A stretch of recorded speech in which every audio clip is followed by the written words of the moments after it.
On parle évidemment d'Élisabeth II, la reine qui sera donc inhumée aujourd'hui, funérailles mondiales. Je voulais croiser un petit peu l'histoire, la longue histoire, l'ancienne histoire et l'actualité. Alors non pas l'Angleterre, mais en parlant d'Anne de Kiev. Anne de Kiev, c'est un nom qui résonne un petit peu en ce moment. En raison de la guerre en Ukraine, on a été amené à s'intéresser de nouveau à elle et puis à plonger aussi nos racines dans la longue histoire européenne finalement. Que sait-on de cette souveraine? C'est peut-être le moment de s'intéresser d'ailleurs à des figures de souveraines que connaît bien Philippe Delorme. Il a écrit beaucoup d'ouvrages sur les têtes couronnées. Alors ces têtes couronnées, comme Anne de Kiev, eh bien l'histoire ne nous en dit pas grand-chose. Alors raison de plus précisément pour s'y référer. En 1051, elle épouse en grande pompe Henri Ier, petit-fils de Hugues Capet, roi de France. Et 3 ans plus tard, en 1054, le christianisme se scinde en deux, donc on sait qu'elle est associée à une histoire importante de l'Occident dont va nous parler Philippe Delorme à l'occasion de la reparution dans son ouvrage dans les collections Lectio Histoire des éditions du Cerf. Bonjour Philippe Delorme. Oui, bonjour. Alors si vous dites qu'on ne sait pas grand-chose sur Anne de Kiev, qu'est-ce qui mérite d'être dit sur elle ? Bien écoutez, ce qui est intéressant pour un historien chez un personnage de ce genre, sur lequel on ne sait finalement très très peu de choses, c'est justement d'arriver à quand même pouvoir en dire quelque chose en creusant un peu l'époque, en essayant de trouver des témoignages qui sont peut-être pas directement sur elle, mais qui permettent je dirais, de brosser le décor de cette reine du XIe siècle, qui est effectivement l'ancêtre on parlait d'Élisabeth II, elle est l'ancêtre d'Élisabeth II, elle était l'ancêtre de son mari Philippe d'Édimbourg. D'ailleurs, c'est elle qui a amené ce prénom de Philippe en Europe occidentale. Donc voilà, c'est à la fois une inconnue par le fait que les sources sont très pauvre, mais en même temps, c'est un personnage un peu clé dans l'histoire de France, puisqu'elle est l'ancêtre de tous les princes et de tous les rois qui se sont succédés depuis. Je vous pose la question, Philippe Delorme, que tout le monde se pose. Pourquoi est-on allé chercher Anne de Kiev ? Pourquoi la France et Henri Ier est-il allé chercher Anne de Kiev ? Ben écoutez, là, ça fait aussi partie des points d'interrogation. On peut imaginer, on peut apporter quelques idées sur cette question. Vous savez, à l'époque, l'Église était extrêmement sourcilleuse sur les mariages entre cousins, jusqu'à la 7e génération, jusqu'au 7e degré. Donc on avait comme solution, pour être sûr de ne pas épouser une cousine plus ou moins lointaine, d'aller chercher quelqu'un qui se trouvait dans une famille extrêmement éloignée, comme cette famille de la Ruthénie. Il ne faut pas parler ni d'Ukraine ni de Russie à l'époque. C'est vraiment un empire qu'on pourrait traduire par la Ruthénie ou la Rousse, donc qui se trouvait à l'autre bout de l'Europe et où bien évidemment il n'y avait pas de lien de parenté possible avec les Capétiens de cette époque. Et puis c'est aussi à travers probablement le Saint-Empire romain germanique.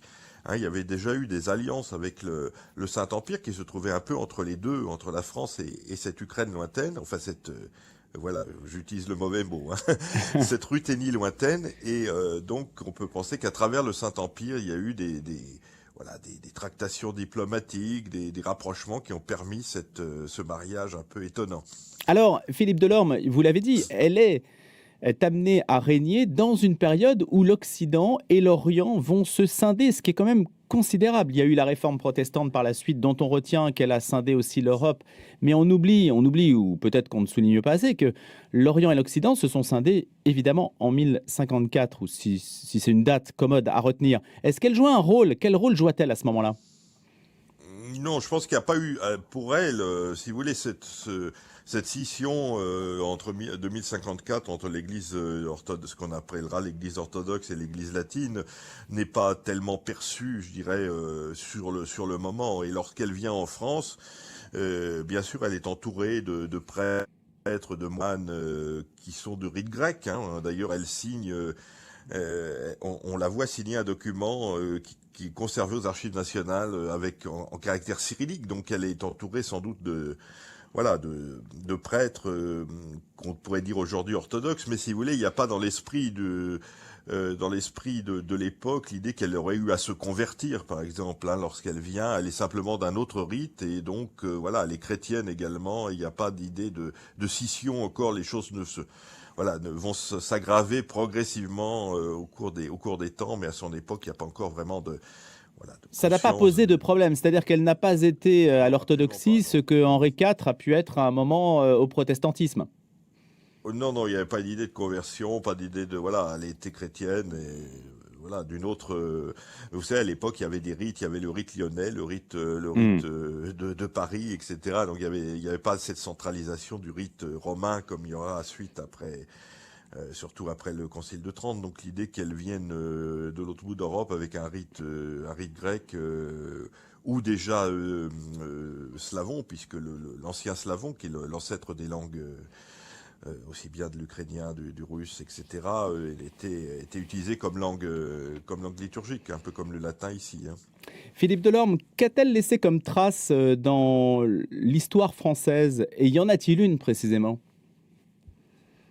Alors la trace vraiment concrète dont je vous parlais, c'est une signature. C'est assez émouvant d'ailleurs quand on va aux archives nationales, hein, dans ce qu'on appelle l'armoire de fer, qui est le lieu où on garde les documents les plus anciens et les plus précieux de l'histoire de France, hein. Eh bien, il y a une charte qui est signée Anna Reina en caractère cyrillique, qui est finalement le, le, le, le, le- le texte, si on peut dire, enfin l'inscription en cyrillique qui est la plus ancienne même dans le monde entier, hein. Et donc on a voilà, ce signe, si on peut dire. On a aussi le fait qu'elle est créée à Senlis un monastère, une abbaye, hein, l'abbaye de Saint-Vincent, qui est aujourd'hui un lycée, mais qui garde quand même le souvenir d'Anne de Kiev, hein. D'ailleurs, Senlis est très attaché à Anne de Kiev. Il y a même une communauté ukrainienne uniate, hein, qui a acheté une église pour en faire un centre culturel et religieux. Donc c'est une ville qui reste quand même très très très attachée à cette reine. Et puis il y a comme je disais au début, le prénom de Philippe, hein, qu'elle introduit. On ne sait pas de quelle manière, en tout cas, elle donne ce prénom de Philippe qui était tout à fait incongru dans la France du XIe siècle à son fils aîné. Et donc depuis, il y aura des Philippes sur le trône de France. Il y en aura 6, puis plus des Philippes sur les trônes aujourd'hui d'Espagne. Et puis il y avait le Philippe d'Édimbourg et puis aussi de Belgique, hein, voyez. Donc finalement, elle a laissé des traces jusqu'à C'est aujourd'hui. ça. Philippe Delorme, quelle est aujourd'hui la manière dont on peut se référer à elle dans le cadre de l'actualité que l'on connaît aujourd'hui, la guerre en Ukraine, les liens entre la Oui. France et l'Ukraine? Est-ce qu'aujourd'hui, il y a une sorte de réactivation d'un mythe Anne de Kiev? Oui, alors il y a une réactivation du mythe, mais qui n'est pas tellement historique. C'est-à-dire, si on parle d'Anne d'Ukraine, ça n'a pas beaucoup de sens, hein, parce que, comme je disais, à l'époque, il n'y avait pas d'Ukraine ni de Russie. Il y avait un grand empire qui avait été fondé d'ailleurs par des Scandinaves, hein, par des Vikings, qui allaient de la mer Noire, presque à la mer Noire, jusqu'à la Baltique au nord, hein, et donc était un immense empire, enfin plutôt une mosaïque de principautés plus ou moins fédérées qu'on appelait la Rousse ou la Ruthénie, et qui donnera ensuite effectivement à notre époque la Russie, la Biélorussie et l'Ukraine. Mais on ne peut pas, je dirais, annexer aucun de ces trois pays n'est en droit d'annexer la figure d'Anne de Kiev qui je dirais, appartient au patrimoine commun de tous ces Slaves orientaux et qui, à mon avis, alors ça c'est mon avis personnel, devrait être plutôt un ferment de D'unité. réunification, enfin en tout cas d'unité, d'amitié entre ces peuples, parce que c'est leur grand ancêtre commune d'une certaine manière, hein, comme son père Yaroslav, comme son grand-père Vladimir. Donc tout ça, c'est un personnage qui devrait réunir, rassembler au lieu de diviser. Et hélas, aujourd'hui, effectivement, elle est utilisée par les différents camps comme faire valoir, je dirais, dans leur relation avec la France et avec l'Occident d'une manière plus large. Il faut redonner à Anne de Kiev finalement cette image, ce rôle de fédérateur qu'elle devrait avoir auprès des Slaves orientaux. Eh bien voilà, c'est l'une peut-être des préconisations qu'on peut attacher à l'ouvrage qui a été le vôtre, Philippe Delorme, et qui est aujourd'hui réédité, Anne de Kiev, aux éditions du Cerf. Je rappelle que vous êtes historien, spécialiste des monarchies, des dynasties. Vous avez beaucoup écrit à ce sujet. Merci d'avoir été l'invité d'Un jour, une histoire. Je vous souhaite une excellente journée.